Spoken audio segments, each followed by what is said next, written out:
मोदीजींच्या सरकारमध्ये भ्रष्टाचार नाही का? किंवा मोदीजींच्या नेतृत्वाखाली जी राज्य आहेत आणि त्या राज्यामध्ये त्यांचं सरकार आहे भारतीय जनता पार्टीचं, या राज्यामध्ये भ्रष्टाचार नाही का? मोदीजी पंतप्रधान झाल्यानंतर देशाची जी ब्युरोक्रेसी आहे किंवा व्यवस्था आहे ही काही सुधारली आहे का? भ्रष्टाचार कुठे कमी झालाय का? असे जर प्रश्न आपण उपस्थित केले तर बावळट भक्त म्हणतील की मोदींचं सरकार आहे, भ्रष्टाचार नाही. परंतु खरी गोष्ट ही आहे की भ्रष्टाचार आहेच, फक्त भ्रष्टाचाराचे मार्ग बदललेले आहेत. ते मार्ग इतके भयानक आहेत की सामान्य वाचकांच्या किंवा पत्रकारांच्या किंवा विरोधी पक्षाच्या सुद्धा लक्षात येऊ नयेत अशा पद्धतीने प्रचंड मोठा भ्रष्टाचार सध्याच्या व्यवस्थेमध्ये सुरू आहे. मग त्याला महाराष्ट्रही अपवाद नाही. महाराष्ट्रातही प्रचंड मोठ्या प्रमाणामध्ये विविध खात्यामध्ये विविध क्षेत्रामध्ये भ्रष्टाचार होतोय. फक्त त्याची जी पद्धत आहे ही पद्धत थोडीशी वेगळी आहे आणि ती पद्धत काय आहे या विषयात मी आज आपल्याशी बोलणार आहे. नमस्कार, मी राजू पाटील आणि आपण पाहताय द रिंगल लाईव्ह. मित्रांनो, काँग्रेस सरकार हे भ्रष्टाचार होतं, भ्रष्टाचारी होतं, त्यानं काय 2G स्पेक्ट्रममध्ये घोटाळा केला वगैरे वगैरे बोंब मारून मारून मारून भारतीय जनता पार्टीच्या या लोकांनी केंद्रामध्ये आपली सत्ता आणली आणि आम्ही कसे धुतल्या तांदळासारखे आहोत अशा प्रकारचा गाजाबाजा त्यांनी केला. परंतु आता जसजसं सरकारला वर्ष मागे पडत चाललेले आहेत तेव्हा त्या सरकारच्या कामकाजाची पद्धती वेगवेगळी लोकांच्या समोर येते. जसं की मोठ्या उद्योजकांचे हजारो कोटी रुपये एका क्षणात माफ करून टाकणे आणि शेतकऱ्यांच्या घरावर जर खूप 10-5 हजाराचं किंवा 5-50 हजाराचं कर्ज असेल तर बँका त्याच्या घरावरची पत्रे सुद्धा उपसतात. ही वस्तुस्थिती आहे. आता शेतकऱ्यांच्या संदर्भामध्ये केवळ 5 वर्षामध्ये या देशात शेतकऱ्यांच्या नावावर 50,000 कोटी रुपयाचा भ्रष्टाचार झालेला आहे. या भ्रष्टाचाराचं नाव फक्त भ्रष्टाचार असं नाही तर नफा अशा पद्धतीचं नाव दिलं गेलेलं आहे. आणि तो प्रयोग आहे किंवा ते जे क्षेत्र आहे ते हे शेतकऱ्याच्या पीक विम्याच्या संदर्भातलं हे क्षेत्र आहे. देशातल्या सरकारने देशामध्ये प्रधानमंत्री बीमा फसल योजना किंवा प्रधानमंत्री पीक विमा योजना लागू केली. हेतू असा होता की ज्या शेतकऱ्यांचं नैसर्गिक आपत्तीमुळे नुकसान होते अशा शेतकऱ्याला सरकारच्या मदतीने फुल नाही फुलाची पाकळी म्हणून मदत केली पाहिजे, त्याला आधार दिला पाहिजे अशा प्रकारची एक उदात्त भावना त्या पाठीमागे होती. परंतु आता घडतंय काय, ही भावना सगळी चुलीत गेलेली आहे आणि ही योजना राबवणाऱ्या ज्या विमा कंपन्या आहेत या विमा कंपन्या केवळ आणि केवळ सरकारच्या तिजोरीतून किंवा शेतकऱ्याच्या खिशातून पैसे काढून आपलं पोट भरण्याचं काम करतायत आणि तेही इतक्या प्रचंड प्रमाणामध्ये भरतायत की आश्चर्य वाटावं आपल्याला. मित्रांनो, गेल्या 5 वर्षामध्ये या देशातल्या केवळ 17 विमा कंपन्यांना 50,000 कोटी रुपयाचा नफा झालेला आहे. 50,000 कोटी म्हणतोय मी, 50,000 कोटी रुपये. संपूर्ण शेतकऱ्यांचं कर्ज एका फटक्यात माफ व्हावं अशा पद्धतीची ही एक प्रचंड मोठी रक्कम आहे आणि ही रक्कम या देशातल्या 17 विमा कंपन्यांनी लाटलेली आहे. त्याचं घडलं काय मित्रांनो की 19 पासून ते 2024 या 5 वर्षाच्या काळात विम्याचे हप्ते, नियमित हप्ते विम्याचे म्हणून मग ते महाराष्ट्र सरकारचा 1 रुपयातला असेल किंवा महाराष्ट्र सरकारने त्याचे पैसे अदा केलेले असतील किंवा विविध राज्यामध्ये शेतकऱ्यांनी विमा हप्ता म्हणून आपल्या शेतातल्या पिकांच्या विमा उतरलेला असेल, याची जी रक्कम होते टोटली ही रक्कम आहे 1,54,543 कोटी रुपये 5 वर्षामध्ये. 1,53,543 कोटी रुपये आणि 5 वर्षामध्ये या विमा कंपन्यांनी नुकसान भरपाई म्हणून देशातल्या शेतकऱ्यांना 1,05,000 कोटी रुपये दिलेले आहेत. म्हणजे या 17 विमा कंपन्यांनी 49,704 कोटी रुपयाचा निव्वळ नफा मिळवलेला आहे. म्हणजे जवळपास 50,000 कोटी रुपयाचा नफा केवळ 7 कंपन्यांनी देशातल्या मिळवल्या आहेत. आणि शेतकऱ्यांच्या पदरामध्ये जे देशातले जे कोट्यावधी शेतकरी असतील, या शेतकऱ्यांना केवळ 1,05,000 कोटी रुपयांचं वितरण किंवा वाटप किंवा त्यांची नुकसान भरपाई म्हणून त्यांना अदा करण्यात आलेली आहे. आता हे 50,000 कोटी रुपये विमा कंपन्यांनी कमावले असं म्हटलं जातं किंवा हा विमा कंपन्याचा नफा असा गोंडस शब्द वापरला जातो. परंतु या 17 विमा कंपन्या नेमक्या कोणाच्या आहेत? या 17 विमा कंपन्यांमध्ये कोणाचे शेअर्स आहेत? या विमा कंपन्यांचे केंद्र शासनातील आणि राज्य शासनातील कोणत्या मंत्र्याचे हितसंबंध गुंतलेले आहेत किंवा कुठल्या आमदार खासदार आणि कुठल्या पक्षाच्या लोकांनी या कंपन्यांमध्ये या कंपन्यांचे शेअर्स खरेदी केलेले आहेत? ज्यांच्या खिशामध्ये या नफ्याचा फार मोठा वाटा गेलेला आहे असे ते मंत्री कोण आहेत?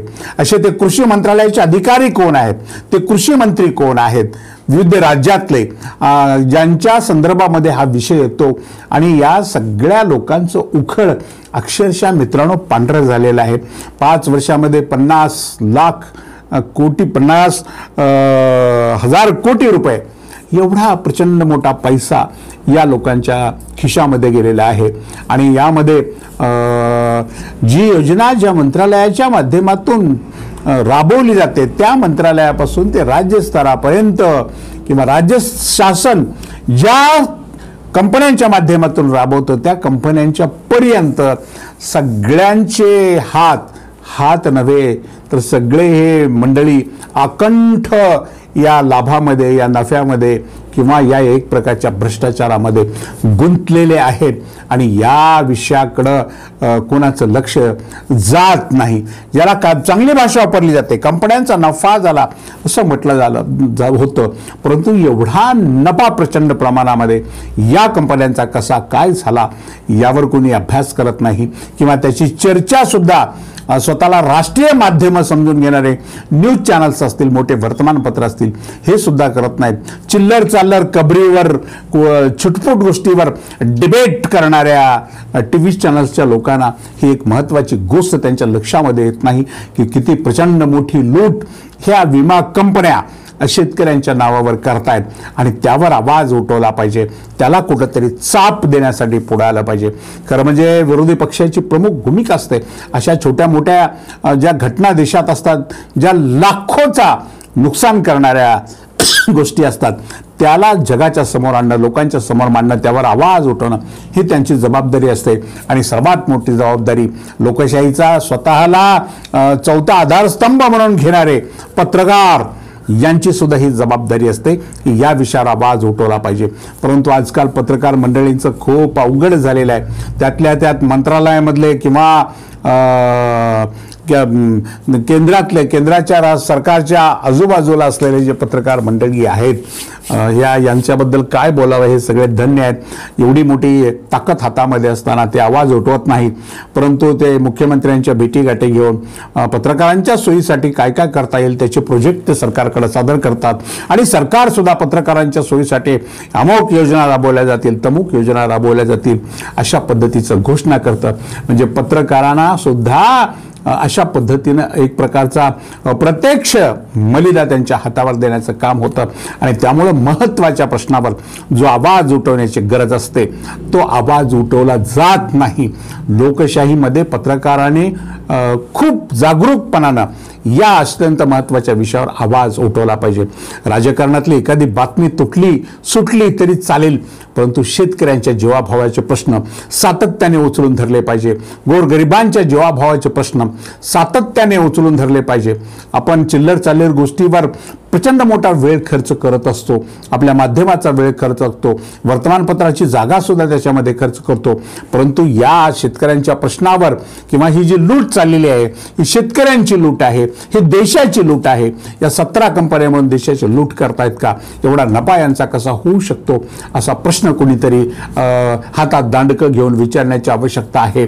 आणि लोकशाहीमध्ये लोकांनी सुद्धा तितकंच जागृत होऊन आपला पैसा कुठे जातो आहे, टॅक्सच्या माध्यमातून आपण सरकारकडे पैसा भरतो, या पैशातून सरकार नेमका काय करत आहे, कोणाचे खिशे या माध्यमातून भरले जात आहेत, या सगळ्या गोष्टीचा विचार व्हायला पाहिजे आणि सरकारला हे 5 प्रश्न विचारले पाहिजे. त्यापैकी पहिला प्रश्न असा आहे की ही योजना केंद्र सरकार ही योजना आपल्या ताब्यात स्वतःच्या ताब्यात का घेत नाही.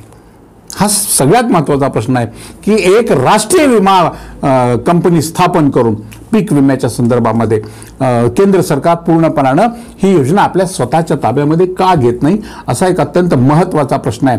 नको त्या गोष्टीवर विधेयक आणायचे, नको त्या गोष्टीवर वेळ वाया घालवायचा, 2 समाजामध्ये फूट पडण्याचा प्रयत्न करायचा, देशामध्ये अशांतता निर्माण करायची, त्याऐवजी एखादी राष्ट्रीय स्तरावरची शेतकऱ्यांसाठी असलेली विमा कंपनी स्थापन का केली जात नाही, किंवा अशी चांगली गोष्ट या मोदी साहेबांच्या मंत्र्यांना किंवा मोदी साहेबांना किंवा सभागृहामध्ये ज्या 5000 वर्षापूर्वीची मडे उकरून काढून भाषणं करणाऱ्या निर्बुद्ध खासदारांना शेतकऱ्याच्या कल्याणासाठी एखादा राष्ट्रीय विमा कंपनी असावी आणि त्या एकाच कंपनीच्या माध्यमातून संपूर्ण देशातल्या शेतकऱ्यांच्या पिकाचं हे पीक विमा नियंत्रण व्हावं असं या लोकांना का वाटत नाही. हा सुद्धा अत्यंत एक महत्त्वाचा प्रश्न आहे. नफा झालाच तर तो त्या कंपनीचा, राष्ट्रीय कंपनीचा होईल, निदान तो सरकारच्या तिजोरीशी संबंधित तर असेल. चोरांच्या खिशे भरण्यापेक्षा सुद्धा राष्ट्रीय स्तरावर जर हा पैसा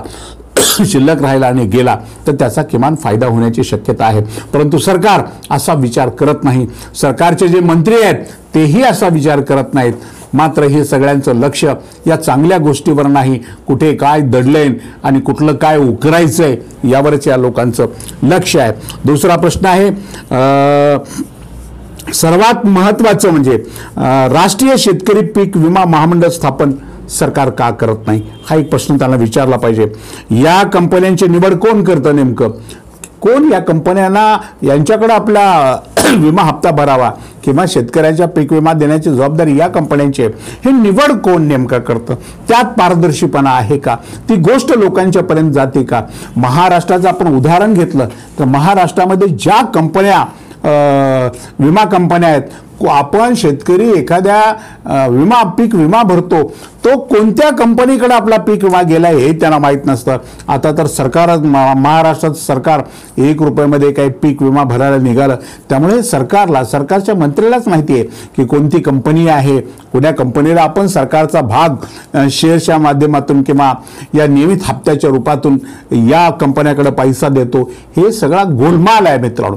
याकडेचं त्याकडेला हे फार मोठं गौडबंडाल आहे आणि हा भ्रष्टाचाराचा अत्यंत साजूक आणि नवा मार्ग आहे. अत्यंत काय म्हणू आपण त्याला की कायदेशीर भाषेमध्ये, पवित्र भाषेमध्ये, नफ्याच्या स्वरामध्ये ही चाललेली लूट आहे. हा एक प्रकारचा भ्रष्टाचार आहे. शेतकऱ्यांच्या नावावर अशा पद्धतीचा भ्रष्टाचार जर या मोदी साहेबांच्या काळामध्ये होत असेल, देवेंद्र फडणवीस सरकारच्या काळामध्ये होत असेल, तर यांच्या कार्यकर्त्याला, यांना मानणाऱ्या लोकांना काय अधिकार आहे की हे आमचे नेते अत्यंत स्वच्छ आहेत किंवा हे सरकार आमचं भ्रष्टाचार मुक्त आहे. खरं म्हणजे सरकार कधी भ्रष्टाचार मुक्त लोकशाहीमध्ये राहत नाही, फक्त मार्ग आणि त्याचं स्वरूप बदलतात.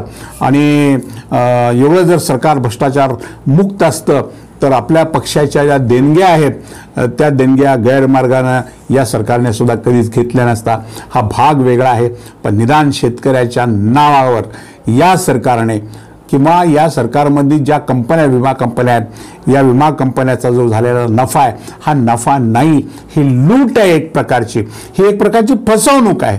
ही देशाची फसवणूक आहे आणि ही राज्यातल्या आणि देशातल्या शेतकऱ्याची सुद्धा फसवणूक आहे. मित्रांनो, या गोष्टीवर सातत्याने आवाज उठवण्यासाठी आपण सर्वांनी सुद्धा सतर्क असलं पाहिजे. आज इतकंच. अशाच महत्त्वाच्या प्रश्नांवर रोखठोक भाषा ऐकण्यासाठी पाहत रहा रिंगण लाईव्ह, आवाज महाराष्ट्राचा.